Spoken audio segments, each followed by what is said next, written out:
lugar hoje, saia daqui hoje edificada pela tua poderosa palavra, no nome de Jesus, para a glória de Deus. Amém e amém. Então, igreja local, um lugar de proteção. Então, estudando o livro de Atos, gente, se vocês quiserem estudar a história da igreja, e eu não estou falando a história recente, eu falo a história primeira da igreja, né? A história primordial, quando a igreja começou. É o livro de Atos, a gente tem que sempre ir para Atos. Então a igreja, para ela não se perder, ela tem que ir para Atos. Ela sempre tem que estar repensando Atos, passando por Atos. Por quê? Porque é um lugar seguro. O livro de Atos é um lugar seguro e ele nos dá uma ideia de como deve ser a igreja, de como a igreja deve estar estabelecida. Então na semana, acho que semana retrasada, a gente falou sobre Barnabé e falou sobre Saulo. Sobre a conversão de Saulo e falou sobre o Barnabé, o grande consolidador que foi lá e ajudou o Paulo a se firmar na sua caminhada. Antes de abrir no capítulo 13, volta comigo lá no capítulo 12.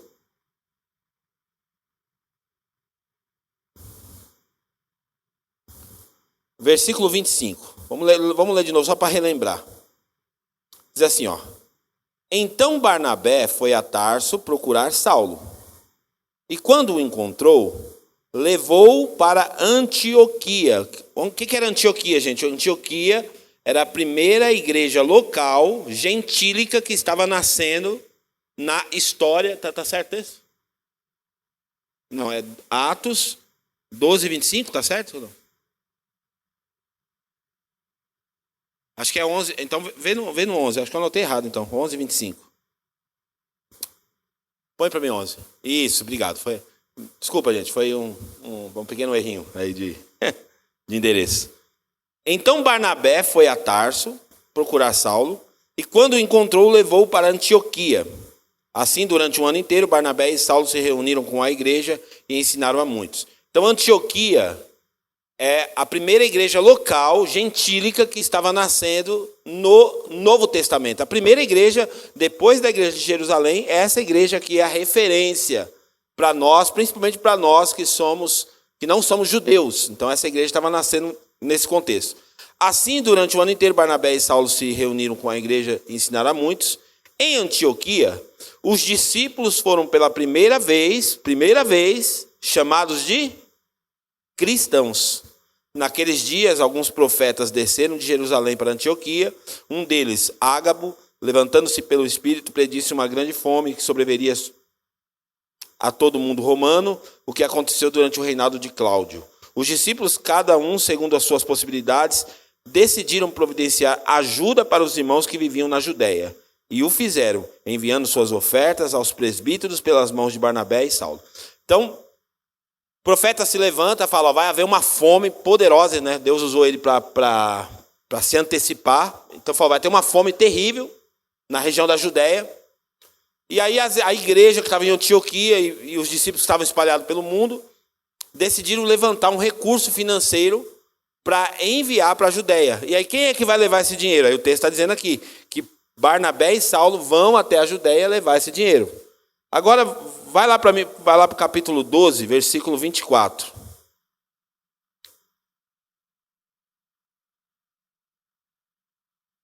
Isso. Entretanto, a palavra de Deus continuava a crescer e a espalhar-se. Tendo terminado sua missão, porque o contexto aqui está falando daquela história que eu preguei de Pedro, tendo terminado sua missão, Barnabé e Saulo voltaram de Jerusalém, levando consigo também João, também chamado Marcos. Então eles foram para Jerusalém, levaram a oferta. Quando eles voltam com um discípulo chamado Marcos, para integrar esse discípulo àquela igreja em Antioquia. E aí sim, agora nós vamos para o capítulo 13 e o versículo de número 1. Vamos fazer essa leitura interessante agora, que é onde a gente vai dar a base para a pregação. Na igreja de Antioquia, havia profetas e mestres, Barnabé, Simeão, chamado Níger, Lúcio de Cirene, Manaém, que fora criado com Herodes, o tetrarca, e Saulo. Enquanto adoravam ao Senhor e jejuavam, o Espírito Santo disse, separem-me Barnabé e Saulo para a obra que os tenho chamado. Assim, depois de jejuar e orar, impuseram-lhe as mãos e os enviaram. Enviados pelo Espírito Santo, desceram a Seleucia e dali navegaram a Chipre. Chegando a Salamina, proclamaram a palavra de Deus nas sinagogas judaicas. João estava com eles como auxiliar.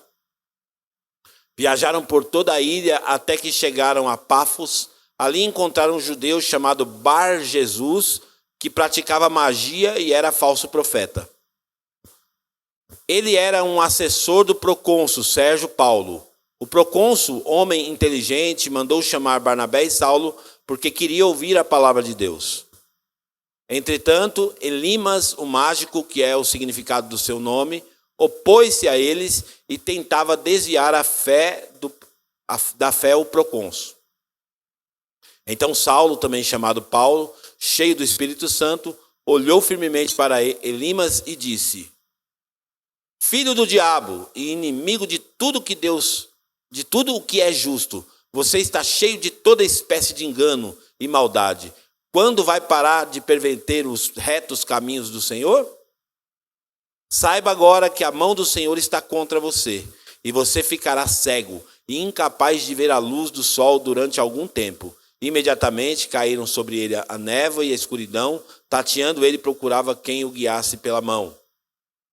O procônsul, vendo o que havia acontecido, creu profundamente, impressionado com o ensino do Senhor. Então, gente, essa passagem ela é muito curiosa porque, como eu estou dizendo para vocês, a igreja local está nascendo, forte, robusta, e essa igreja ela vai começar a dar sinais para nós de como ela vai se desenvolver e como que é o modus operandi dessa igreja, como que a igreja funcionava. Então hoje a gente tem ideia como que a gente faz culto para Deus, como a gente se reúne como igreja, mas o lugar mais seguro para a gente entender como que você organiza uma igreja, como que uma igreja deve funcionar, sempre vai estar aqui nas linhas de Atos dos Apóstolos, porque é um lugar seguro para nós pensarmos. Então, versículo 1 diz assim, na igreja de Antioquia havia o quê? Profetas e mestres. Então era uma igreja que tinha a presença ali dos ministérios da palavra de Deus. Então, quando a gente lê Efésios capítulo 4, versículo 11, a gente vai falar dos 5 ministérios que a igreja deve se mover, nesses 5 ministérios. Quais são os ministérios?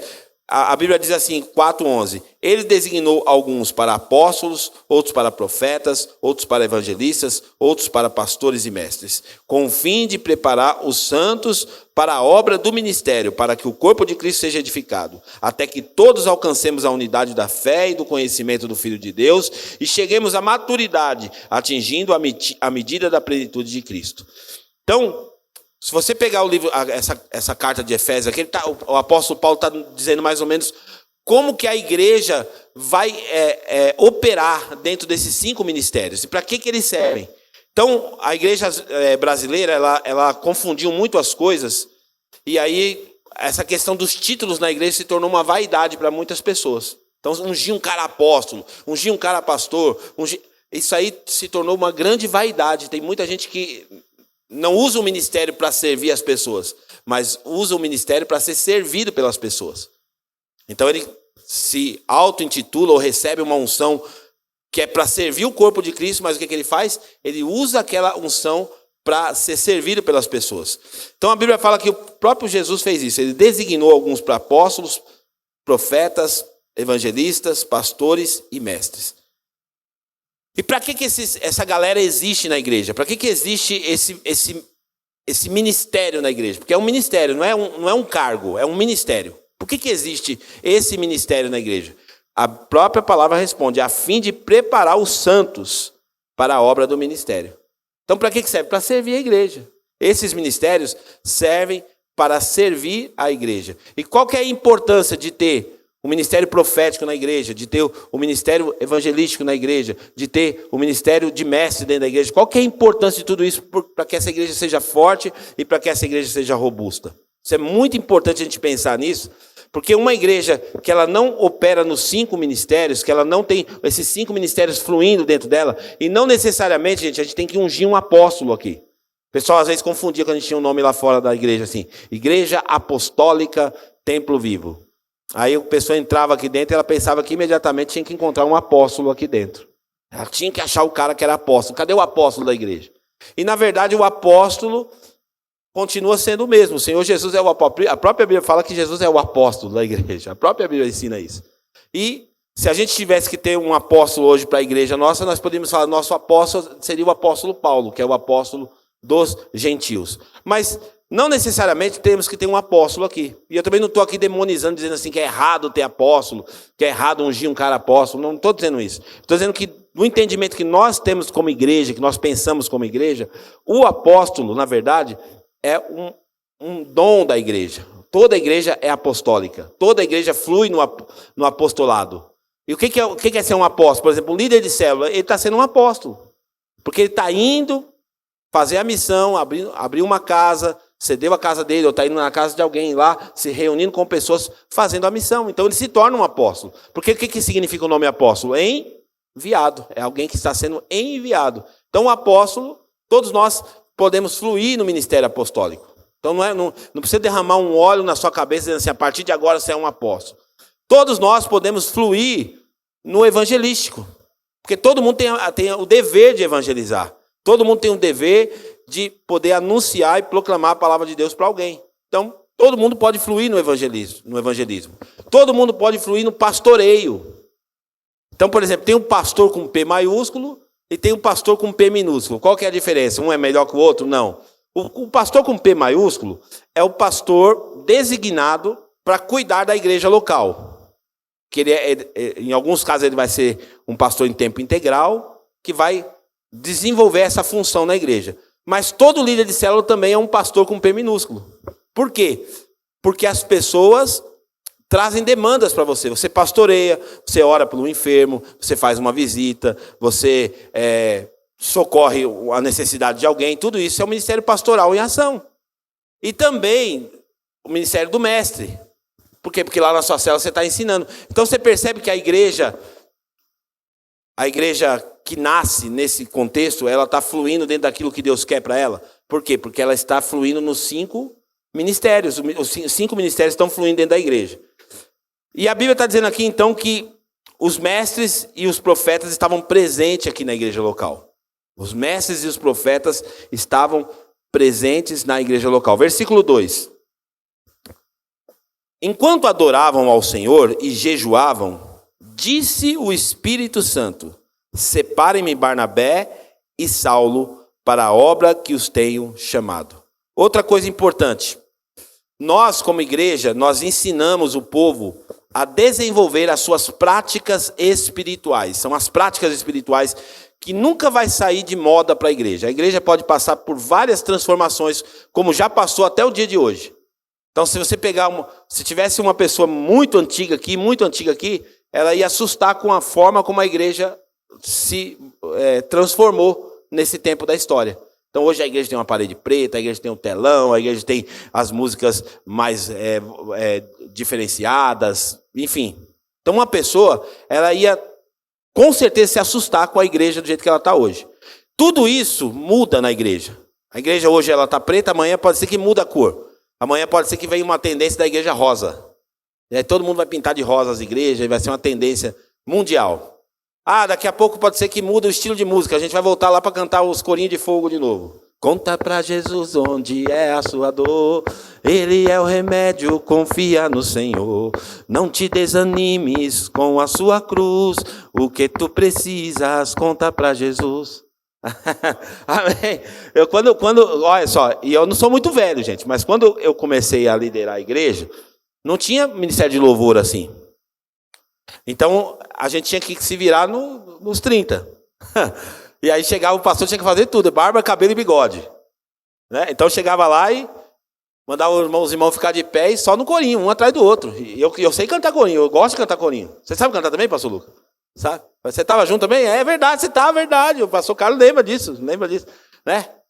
O mestre que andou na Galileia, chama-se Jesus de Nazaré, hoje está comigo, transforma a minha vida, aumenta cada dia mais a minha fé. Vai, fé mais fé, amor mais amor, Quem não tem, peça ao Salvador, pois sem fé e sem amor não pode agradar ao Senhor. Mas que calor é esse em volta do altar? Mas que calor é esse em volta do altar? Mas que calor é esse em volta do altar? É o poder de Deus que está neste lugar. É o poder de Deus que está neste lugar. Não esquenta, gente, não esquenta, né? Vai embora. E a gente ia nessa linha e ia embora. Então, existem coisas na igreja que vão mudar. Como eu falei, o estilo de música mudou hoje. Tem gente que não gosta desse estilo hoje que a igreja está. Mas faz parte. Essa mudança faz parte. Agora, uma coisa que nunca vai mudar na igreja, que nunca vai mudar, que sempre vai ser o combo completo para a gente desenvolver relacionamento com Deus, é jejum, oração, adoração e leitura da Bíblia. Isso nunca vai mudar. Pode passar geração para geração para geração. Se nós quisermos ter sensibilidade para escutar a Deus, para ouvir a Deus, nós precisamos adquirir esse combo. Serve para qualquer pessoa. Vai passar 50 anos, mais 1000 anos para frente, se Jesus não voltar antes, a igreja vai precisar utilizar esse combo. Então o texto está dizendo assim, enquanto eles adoravam ao Senhor e jejuavam, disse o Espírito Santo.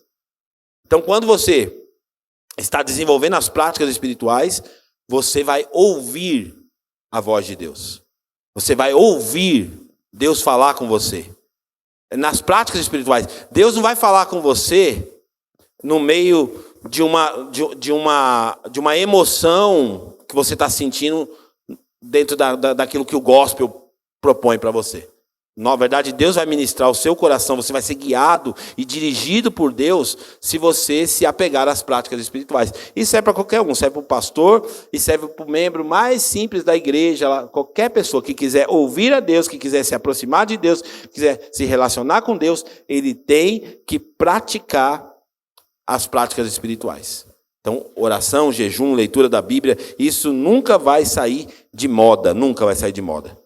Terceira coisa sobre a igreja local. Versículo 3. Assim, depois de jejuar e orar, impuseram-lhe as mãos e os enviaram.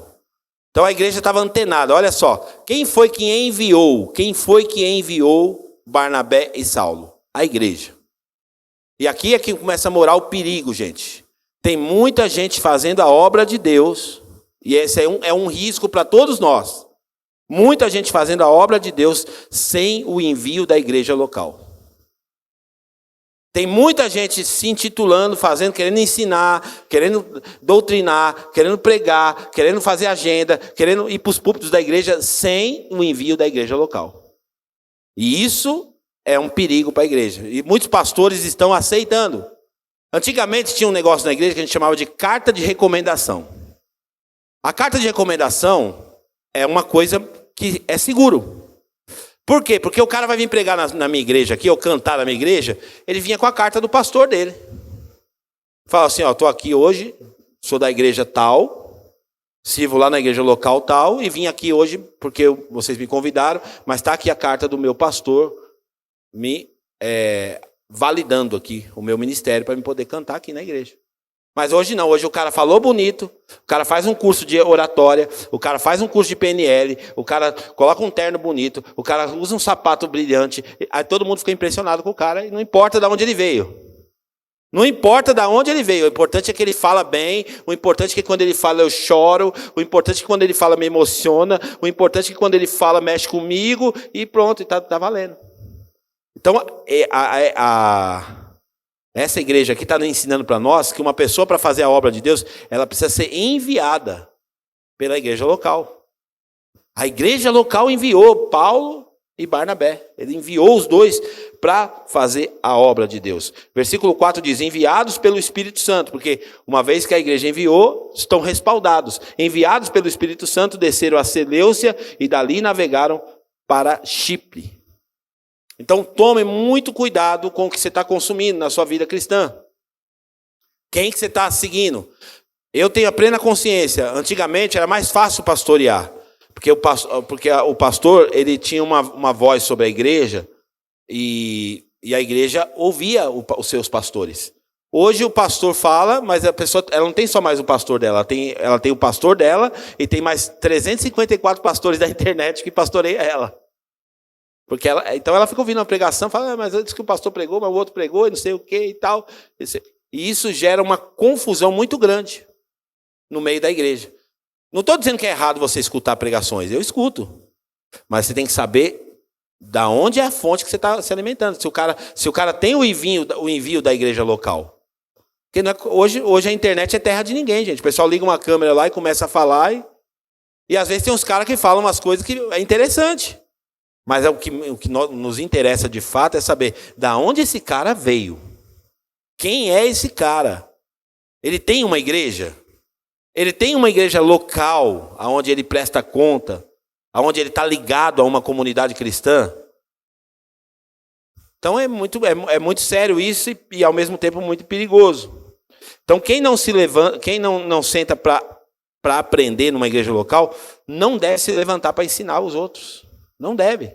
Então ele tem que sentar na igreja local dele, para depois ele sair enviado pela igreja, abençoado pela igreja, para ele poder. E quando eu falo a igreja, não estou falando do pastor da igreja, eu estou falando da igreja, nós, a comunidade cristã. Lembra quando a gente enviou pessoas para ir fazer as missões lá, a Andriele e tudo? A gente ora pela pessoa e manda a pessoa, e depois a gente oferta na vida da pessoa. Todo mundo aqui ofertou lá, mandou lá, precisou levantar lá, quanto? 5 mil que precisou levantar para a Andriele na hora lá? Ligaram lá, já fizeram uma conta, a minha esposa mandou uma mensagem, gente, a Andriele está lá na missão, todo mundo foi lá, depositou, em 30 minutos levantou 5 mil reais lá para a menina. Por quê? Porque está debaixo do envio da igreja local. Agora alguém que é autônomo, que sai por aí, não, eu estou lá fazendo. É perigoso isso é muito perigoso. Então a igreja, ela precisa enviar. E o versículo 5 diz assim, chegando em Salamina, proclamaram a palavra de Deus nas sinagogas judaicas, João estava com eles como auxiliar. A igreja local também treina os novos líderes. Você vê que estava Paulo, Barnabé e estava o João como auxiliar, se preparando, porque a igreja precisa preparar novos líderes para ocupar os lugares aonde ela deseja ocupar. Então qual que é o papel de uma igreja local, gente? Uma igreja local em uma cidade, ela foi estabelecida para ganhar a cidade. Esse é o papel da igreja local. Uma igreja local em uma cidade, ela é colocada naquela cidade para ganhar a cidade para Jesus. E como que nós vamos ganhar a cidade para Jesus? Multiplicando a nossa liderança. Liderança tem que ser multiplicada. Por isso que agora eu vou convocar para os próximos meses, para os próximos dias, uma reunião com todos os nossos líderes, para a gente abrir novas células, novas frentes, para poder continuar conquistando almas para Jesus. Então, João Marcos era o auxiliar deles aqui. Então tudo acontece, lembra que eu comecei falando? A mágica acontece, tudo acontece na igreja local. Os novos líderes surgem na igreja local. Ele surge nesse ambiente, ele cresce na igreja local. Quantas pessoas que eu estou vendo aqui que eram crianças aqui na nossa igreja e hoje já estão à frente liderando? À frente já tomando conta de alguma área aqui da igreja, liderando alguma coisa aqui na igreja. Então tudo acontece na igreja local. Isso é muito importante. E a obra de Deus é espinhosa, gente, porque olha o que vai acontecer agora, versículo 6. Viajaram por toda a ilha até que chegaram a Pafos. Ali encontraram um judeu chamado Bar Jesus, que praticava magia e era falso profeta. Querido, a pedra no sapato do ministério de Jesus, se você pegar os evangelhos e ler, você vai ver que era o que Jesus mais batia em relação à oposição, era com os falsos profetas e os falsos mestres. É uma praga na igreja. Esse negócio de falso profeta e falso mestre é uma praga no meio da igreja. E eles vão aparecer. Eles estão presentes em todos os lugares. Eles são enviados pelo diabo para poder atormentar e atrapalhar a fé dos crentes. Então a gente tem que tomar muito cuidado, porque o nosso evangelho é o evangelho do amor, o evangelho do ursinho carinhoso, e a gente às vezes fica pintando todo mundo. Não, tem o falso profeta, e o falso profeta não pode poupar ele. Porque se você poupar o lobo, você vai sacrificar a ovelha. Se você poupar o falso mestre, se você poupar o falso profeta, você sacrifica a ovelha. Então, com a falsa doutrina e com o falso profeta é tolerância zero. Tolerância zero. O falso ensino destrói uma igreja. O falso ensino derruba e acaba com uma igreja. Gente, é tão nocivo o falso ensino, eu vou falar sobre isso um pouquinho mais adiante, mas diz assim, ó. O Jesus falou assim, Mateus capítulo 7, versículo 15. Cuidado com os falsos profetas. Jesus falou isso. Cuidado com os falsos profetas. Eles vêm a vocês vestidos de peles de ovelhas, mas por dentro são lobos devoradores. Vocês os reconhecerão pelos frutos. Pode alguém colher uvas de um espinheiro ou figos de uma erva daninha? Então, como que a gente vai identificar um falso profeta, gente? Pelo fruto. Então, fruto, como que você vai conseguir observar o fruto de alguém? Primeiro, uma árvore para ela dar fruto, ela tem que estar o quê? Plantada. Certo? Tem que estar plantada em um lugar. E você só consegue reconhecer o fruto se você acompanhar, porque eu posso pegar uma maçã e colocar uma macieira do lado aqui e dizer assim, ó, essa maçã é dessa macieira. É macieira que fala o nome? Dessa macieira. Aí, quem é que vai garantir que aquela maçã que eu estou na mão é daquela macieira, se ela já está desconectada do seu pé? Então, como que a gente observa o fruto? É na vida da igreja, gente. É na vida, por isso que tem que tomar muito cuidado. É na vida da igreja que a gente observa as pessoas. É no caminhar da igreja, é no dia a dia da igreja, é que os frutos se manifestam. Então nós precisamos estar atentos a isso. Fruto é algo que se percebe na vida da igreja. A árvore para dar fruto, ela tem que estar plantada.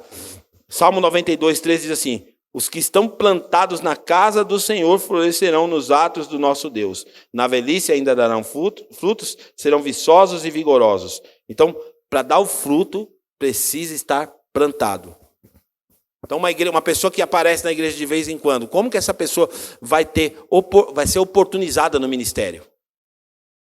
Ah, ela tem talento, ela é talentosa. Talento não tem nada a ver com caráter. Tem gente que é talentosa, canta bem, toca bem, prega bem, fala bem. E por que tem muita gente na igreja que tem todas essas habilidades e não são oportunizadas na igreja? Porque eles não estão plantados na igreja local. Aparece de vez em quando, vem de vez em quando, some e quer ser oportunizado. Então, como que a gente vai saber quem é a pessoa? É na vida da igreja, é no dia a dia, é caminhando com ela, é vendo como é que ela trata o marido, é vendo como é que ela trata a esposa, é que ele trata a esposa, é vendo como é que trata o filho, é vendo como é que ele paga as contas dele. Isso é o fruto do ministério dessa pessoa e da vida dessa pessoa. Senão, às vezes, ele está enrostido no meio da igreja, com toda essa fala bonita, com toda essa aparência bonita, mas ele não tem o fruto. E o próprio Jesus está dizendo, eles vão aparecer vestidos de ovelhas, mas com pele de ovelha, mas são lobos devoradores. Versículo 7 diz assim, ó, que esse cara que era o falso profeta, o nome dele era Bar Jesus, ele era assessor do procônsul, Sérgio Paulo. Quem era o procônsul, gente? Procônsul era alguém escolhido pelo Império Romano para ocupar uma posição de poder, como se fosse uma posição de governo mesmo. E esse falso profeta fez o quê? Ele se infiltrou no meio do poder para poder exercer influência sobre o governo daquelas pessoas, até que chegou Barnabé e Saulo. O procônsul, sendo um homem culto, mandou chamar Barnabé e Saulo porque queria ouvir a palavra de Deus. Existe uma fome no mundo pela palavra de Deus. Existe uma fome. Muitas pessoas querem conhecer a palavra de Deus. Muitas pessoas querem ter acesso à palavra de Deus. Por isso que a gente tem que estar atento em relação aos falsos ensinos, falsos profetas, porque as pessoas estão aproveitando essa fome das pessoas para poder colocar qualquer coisa para elas comer. Porque quem está com fome come qualquer coisa. Então existe uma fome muito grande, por isso que tem muita gente caindo nas pegadinhas, muita gente caindo na cilada do falso profeta, na cilada do profeta do Pix. Não tem o profeta do Pix? Cara, faz o Pix aí que eu te entrego um recado. Teve uma época que teve um cara que tinha um programa de rádio que ele falava assim, era o Disque Profecia. Liga aqui agora na rádio que eu já passo uma profecia para você na hora. Tem que tomar cuidado. Por quê? Porque a fome que as pessoas estão é um prato cheio para o lobo devorador. Então esse procônsul, ele estava querendo ouvir a palavra de Deus. E quando chega Barnabé e Saulo naquela região, como homens de Deus, ele manda chamar os caras. Fala, chama esses dois caras que eu quero ouvir essa palavra, eu quero ouvir o que eles estão ensinando. Então Saulo, também chamado Paulo, cheio do Espírito Santo. Desculpa, eu pulei aqui. Amós 8:11 diz assim: Eis que vens dias, diz o Senhor Deus, que enviarei uma fome sobre a terra. Não fome de pão, nem sede de água, mas de ouvir a palavra do Senhor. Então essa profecia de Amós, na minha visão, ela já se cumpriu. Já existe uma fome na terra. Existe uma fome por conhecer a Deus. Existe uma fome por conhecer a palavra de Deus. Por isso que nós temos hoje muitas religiões. São mais de 5.000 religiões no mundo. Muitas religiões. E o que é isso? A religião, a palavra religião quer dizer religai. Quero me conectar com Deus. E a pessoa procura uma religião porque ela quer se conectar com Deus. Só que no meio dessa bagunça toda, essa fome que as pessoas estão por Deus, elas acabam caindo nos lugares errados. Lugares que estão desvinculados da palavra de Deus. Versículo de número 8. Mas Elimas, o mágico, Bar Jesus e Elimas é o mesmo cara, tá? Mas Elimas, o mágico, que é o significado do seu nome, opôs-se a ele e tentava desviar a fé do procônsul. O que a gente aprende aqui, gente? Que existem os opositores da nossa fé.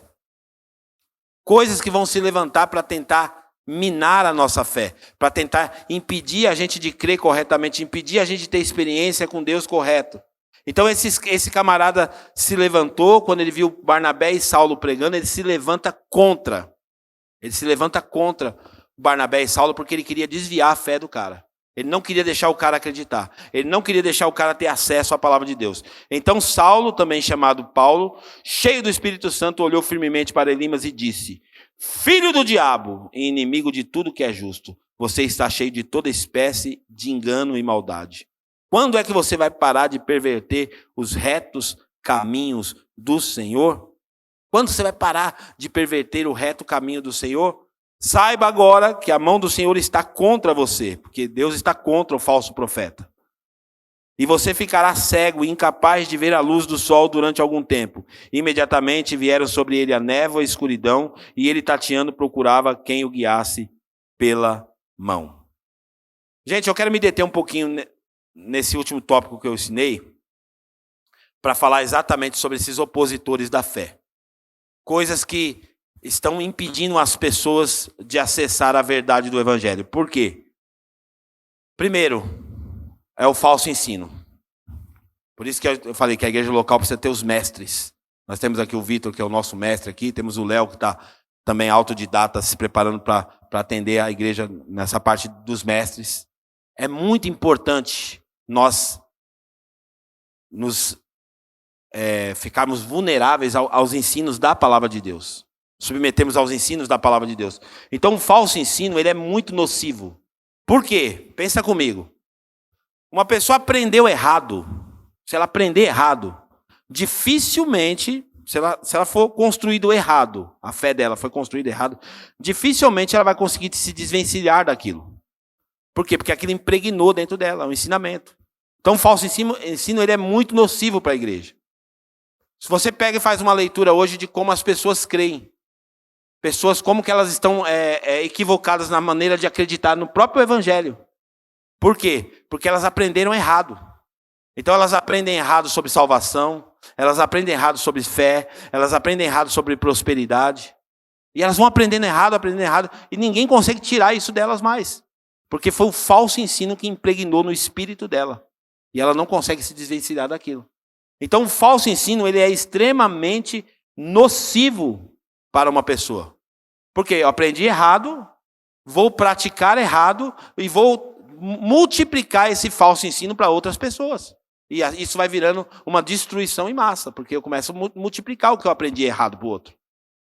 Então eu aprendi errado aqui, vou automaticamente ensinar errado para os meus filhos, ensinar errado para o meu raio de influência, as pessoas vão acreditar errado, e aí aquilo vai se tornando algo que aprisiona as pessoas. Então, o falso ensino, ele é extremamente nocivo. Tem duas coisas terríveis que estão impregnadas na igreja evangélica. Uma coisa é chamada de pragmatismo. Não sei se você já ouviu falar essa frase. Pragmatismo religioso. O que é o pragmatismo religioso, gente? O pragmatismo é assim. Eu pratiquei algo que deu certo. Eu pratiquei e deu certo. Só que ele está em desarmonia com a Bíblia. Vamos imaginar assim, vai. Eu fui lá e comprei uma arruda santa e coloquei lá na porta da minha casa. Vamos imaginar assim, na pior das hipóteses. Aí eu pego aquela arruda, ponho na porta da minha casa e parece que eu associei. No dia que eu coloquei a arruda na porta da minha casa, uma notícia boa chegou no meu celular.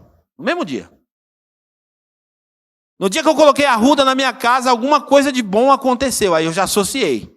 Essa arruda, ela fez sentido para mim. Por quê? Porque funcionou. Eu coloquei a arruda aqui, a rosa ungida, que a gente pega lá nas igrejas, né? Pega a rosa ungida, põe a rosa ungida lá no vaso lá em casa. E aí dá alguma coisa certa. Isso chama-se pragmatismo. Por quê? Porque não importa quais princípios está quebrando, o importante é que funciona. E a igreja está cheia disso. As pessoas estão fazendo coisas que não tem nada a ver com o cristianismo, mas elas fazem porque elas acreditam que funciona. E isso é um falso ensino. Funcionou, e agora eu vou passar a praticar isso porque funcionou. E nem tudo que funciona está em harmonia com a palavra de Deus. Não é porque funciona que a palavra de Deus está respaldando aquilo. E a outra coisa que a gente chama também é o sincretismo religioso. E o que é o sincretismo, gente? É a mistura da nossa fé com outros tipos de fé. Então, existem comportamentos e práticas religiosas de outros segmentos que estão impregnados dentro da igreja evangélica e aí vira uma mistura. Então, tem muita igreja evangélica que seus cultos parecem muito mais com um terreiro de macumba, com não sei o quê, do que com uma igreja. Por quê? Porque existe uma mistura de fé. Nós temos um encontro com Deus agora. E a gente tem pensado em desconstruir algumas coisas, temos conversado muito com a nossa liderança, e temos desconstruído algumas coisas, porque senão a gente acaba entrando nessa furada do quê? De misturar a nossa fé com aquilo que não é da fé, com aquilo que não faz parte da fé. Então, a definição, eu anotei aqui, só para me ser fiel aqui ao conteúdo, a definição de sincretismo religioso é assim, ó, é o fenômeno que acontece quando elementos de diferentes tradições religiosas são combinados em uma mesma crença ou prática. Isso é o sincretismo. Quando eu combino com a minha fé cristã outras coisas de outras religiões e vou misturando. E aí o cristianismo vai ficando contaminado. E isso é terrível. Então, o falso ensino, o pragmatismo, o sincretismo religioso, essas coisas estão enfraquecendo a fé das pessoas, estão tentando desvirtuar a fé das pessoas. Olha o que o apóstolo Pedro fala sobre o falso profeta e sobre esses ensinos. A Bíblia fala assim, ó, no passado, surgiram falsos profetas no meio do povo, como também surgirão entre vocês os falsos mestres. Esses introduzirão secretamente heresias destruidoras, chegando a negar o soberano que os resgatou, trazendo sobre si mesmo repentina destruição. Muitos seguirão os caminhos vergonhosos desses homens, e por causa deles será difamado o caminho da verdade. Em sua cobiça, tais mestres os explorarão com histórias que inventaram há muito tempo. A sua condenação paira sobre eles, e a sua destruição não tarda. 2 Pedro, capítulo 1. Capítulo 4, do 1 ao 3. Se então alguém lhe disser, Mateus 13, vejam, aqui está o Cristo, ou vejam, ali está ele, não acreditem, pois aparecerão falsos cristos e falsos profetas que realizarão sinais maravilhosos e maravilhas para, se possível, enganar os eleitos. Por isso, fiquem atentos, Eu os avisei antecipadamente. Então você percebe que Jesus está sempre alertando sobre o falso ensino e sobre o falso profeta. Ele está dizendo, já estou avisando vocês antecipadamente que vai surgir, fazendo sinais que podem enganar até os escolhidos de Deus. Como que a gente reage então, gente, a esse ambiente? Olha que importante isso aqui.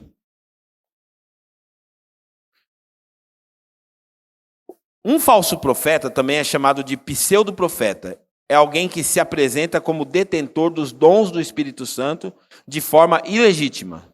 Alguns sinais que podem indicar que alguém é um falso profeta são, fique atento a isso.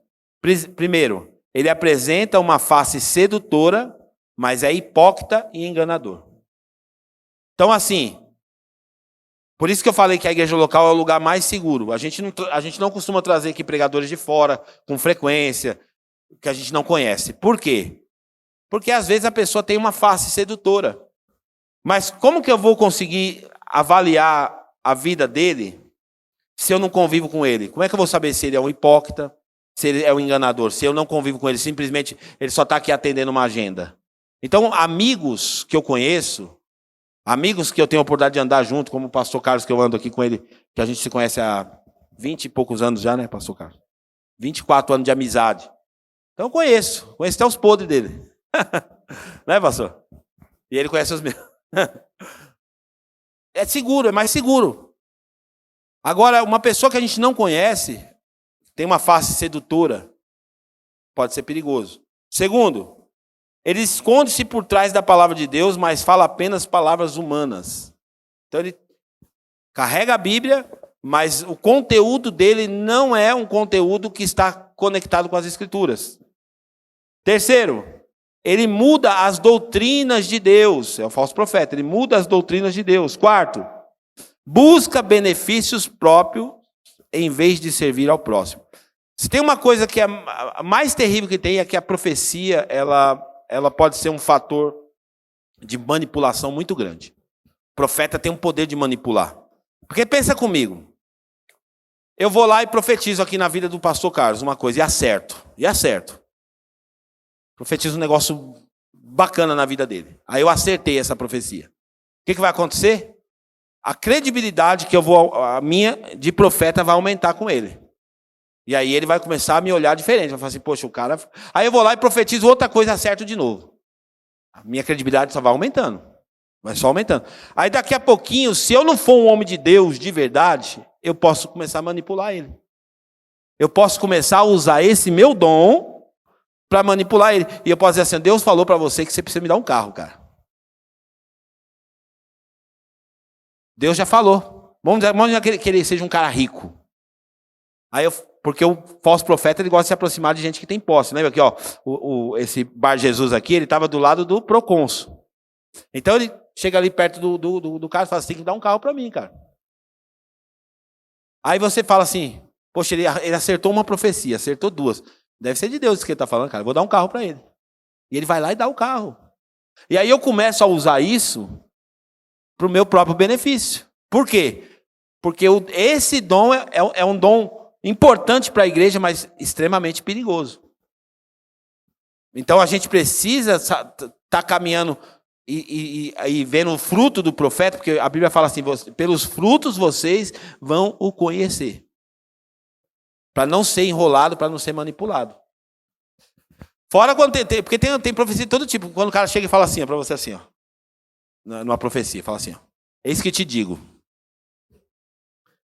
que hoje você está sendo curado de um câncer. A pessoa nem sabia, mas pode ficar tranquilo que Deus já curou. Mas eu nem sabia que eu estava com câncer e Deus já curou antes de eu saber. Então, assim, tem profecias que você percebe na lata, que são manipulações. Só que como o povo é vulnerável, emotivo, o povo já começa a chorar. Ah, Deus me curou do câncer, Deus me curou do câncer. Mas nem você sabia que tinha um câncer, e aí o profeta veio, falou, e já se antecipou. Então, eu não estou dizendo que isso não pode acontecer, gente. Eu estou dizendo que tomar muito cuidado, porque tem muito, tá cheio de vagabundo aí por aí. Tá cheio de vagabundo, cheio.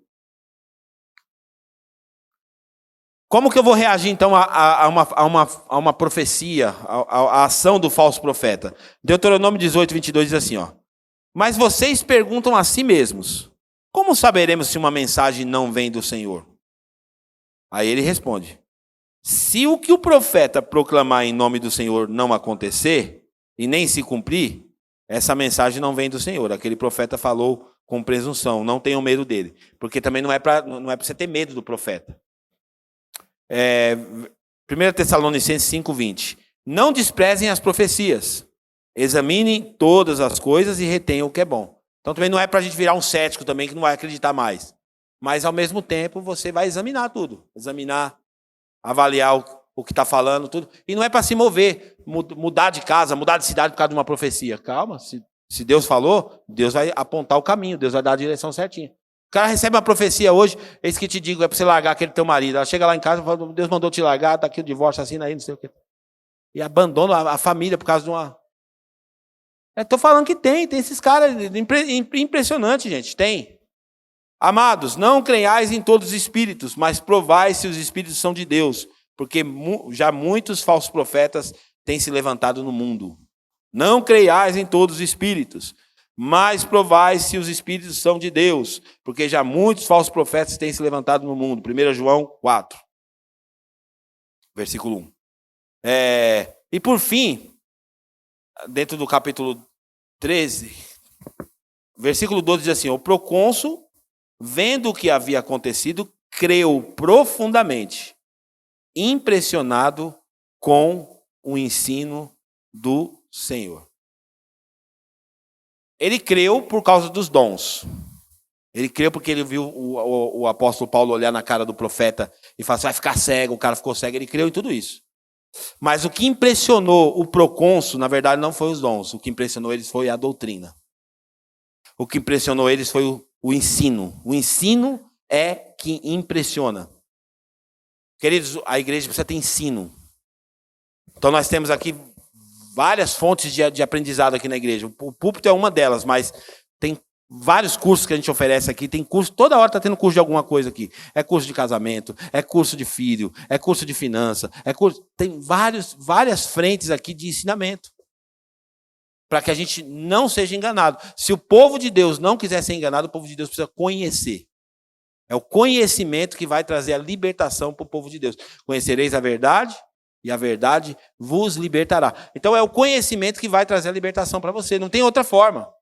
Enquanto você ficar preguiçoso, sem querer aprender, você vai ter que comer na mão dos outros.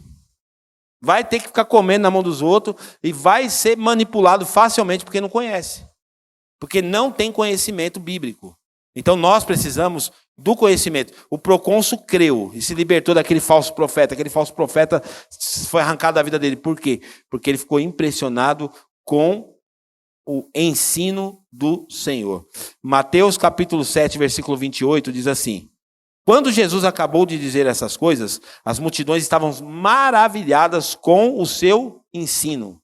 É o ensino que maravilha, porque ele as ensinava como quem tem autoridade e não como os mestres da lei.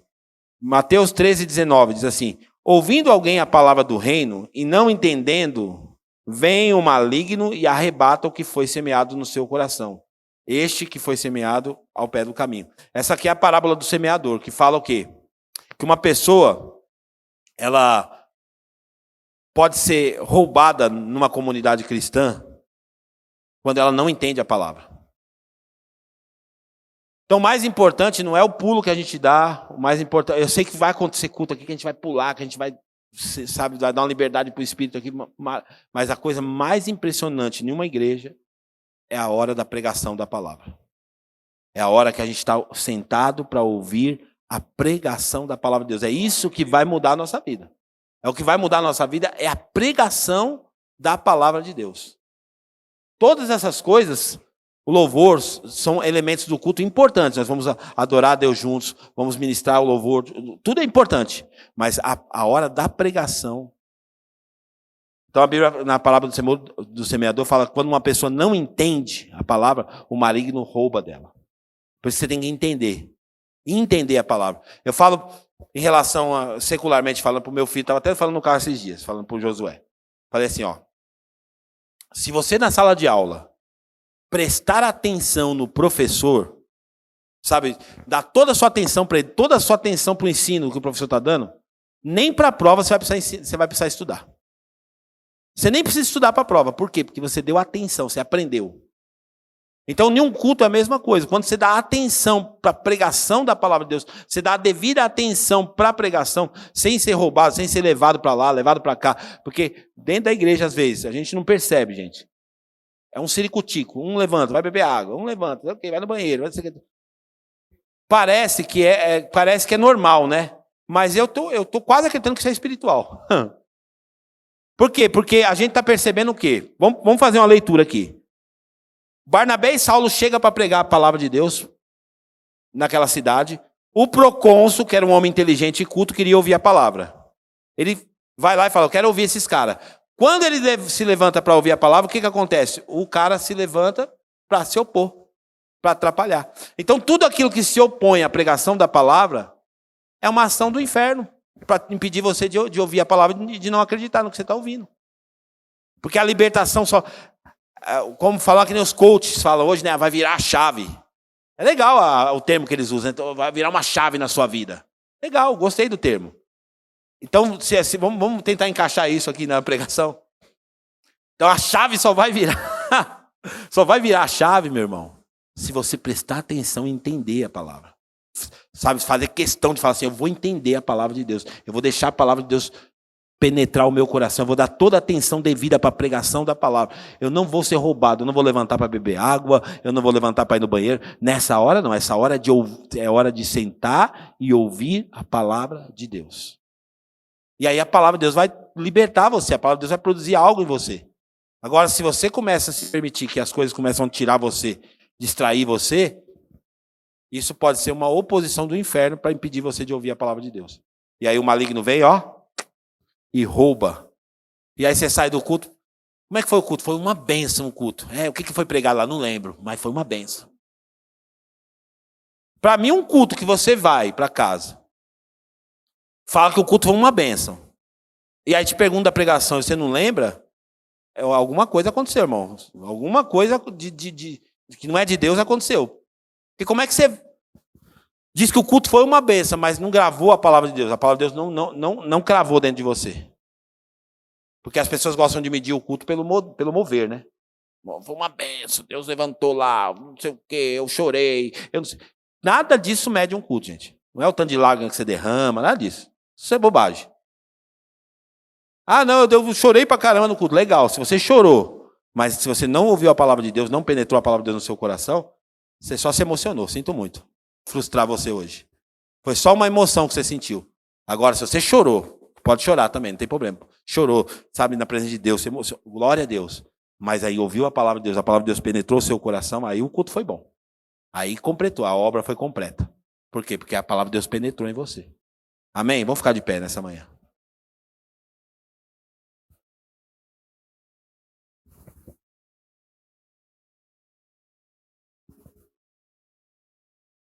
A igreja local, gente, é o lugar mais seguro que tem. Pertencer a uma igreja, fazer parte de uma igreja. É claro, a gente fala, por exemplo, a gente está acostumado às vezes a ir numa conferência, pastor. Conferência é outro clima, não é? Você vai num clima lá na conferência, os caras do louvor se preparou lá o mês inteiro, toda a tecnologia é bonito. Você vai numa conferência, é bonito. Aí a pessoa fica impactada aí ela volta para a igreja local dela e quer comparar. A conferência é com a igreja. Não tem nem como comparar, gente. Não tem nem como comparar uma igreja com uma conferência. Por quê? Porque a conferência é aquele momento realmente de uma explosão de entusiasmo. O que acontece? Agora a vida real da igreja local é diferente. Vai ter que ouvir o mesmo pastor toda vez. Cara, eu estou enjoado de ouvir esse pastor, só ele que prega, não sei o quê. Vai ter que ouvir o pastor repetidas vezes. É diferente você pegar o David Leonardo. Ele põe um banquinho lá. Põe um tecladinho de fundo.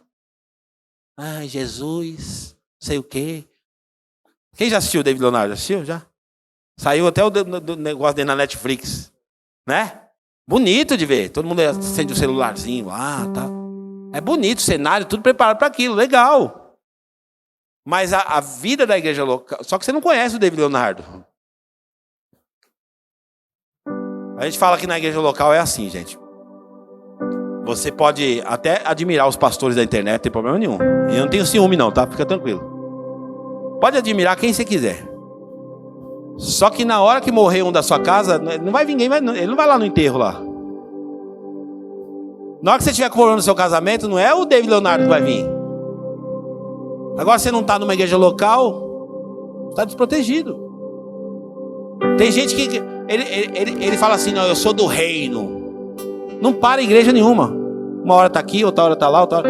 Gente, de verdade, tem várias igrejas aqui na cidade. Você pode ir para qual que você quiser. Mas eu faço um pedido para você. Seja plantado em um lugar, pelo amor de Deus. Se plante em um lugar. Porque os justos, eles vão ser plantados na casa do Senhor, é que eles vão florescer. Plante-se em um lugar, pelo amor de Deus. Não fica que nem um andarilho gospel. Uma hora está aqui, outra hora está ali, outra hora está cá, outra hora está lá.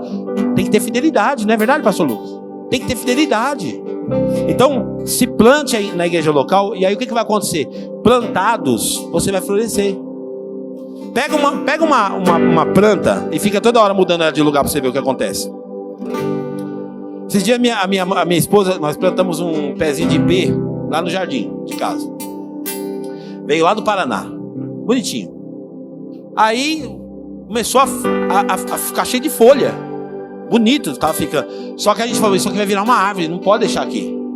E minha esposa falou, tira do jardim. E vamos plantar lá no fundo de casa.